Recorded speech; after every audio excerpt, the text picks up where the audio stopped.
ito i-share ko lang na itong sasakyang ito, nagpalit na ito ng floater. Ayan, oh. Nung pinalitan ito ng floater, hindi naman gumana. Ay replacement yung pinalit. Nung ibinalik sa auto supply, hindi na tinanggap. So, ibinalik na lang yung dati. So, ang ginawa dito, ibinalik yung dati, binutas na lang dito sa taas ito. Ayan.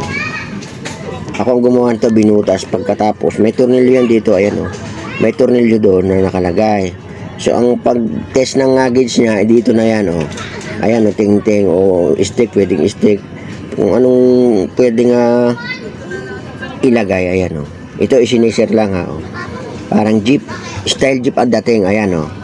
Oh, ngayon, ito sigurado, hindi ito maluloko sa mga gauge kasi nasusukat, ayan, oh. Ayan yung pinaka-karga pa niya, oh.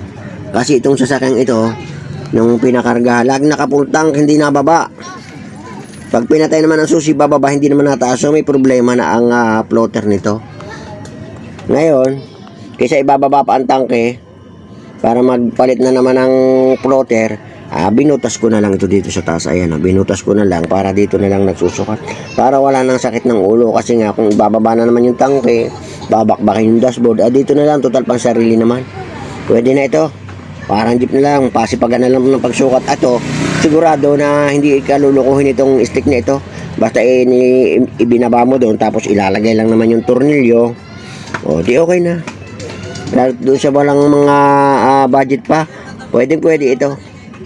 Wala namang masama kung pansarili. Huwag lang gagawin sa iba at baka hindi magustuhan. Kung may mga budget naman, ay siyempre wala namang problema. Kahit ilang beses ibabayan at ilang beses palitan ng floater o bumili ng maayos na floater, okay naman. Pero kung doon sa mga walang budget, nagpalit na pero ganun pa rin, dito na lang. Butasin na lang ito. Pero ito, yung floater nito inalis ko muna yung floater, tapos binutasan ko, tapos saka ko binalik. O, didisukat na lang. Wala namang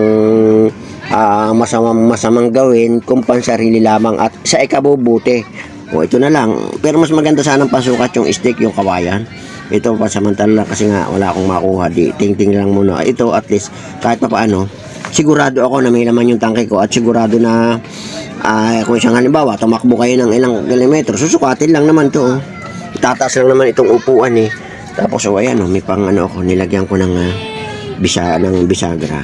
Okay, sinare ko lang para lalo higit dun sa walang budget at ayaw magbaba ng tangke. Ito para doon sa mga diesel engine. Itang makikita nyo sa mga diesel, sukat-sukat lang ng mga stick. Okay, ganun lang. Maraming salamat. Para sa diesel lang ito, ha. Okay.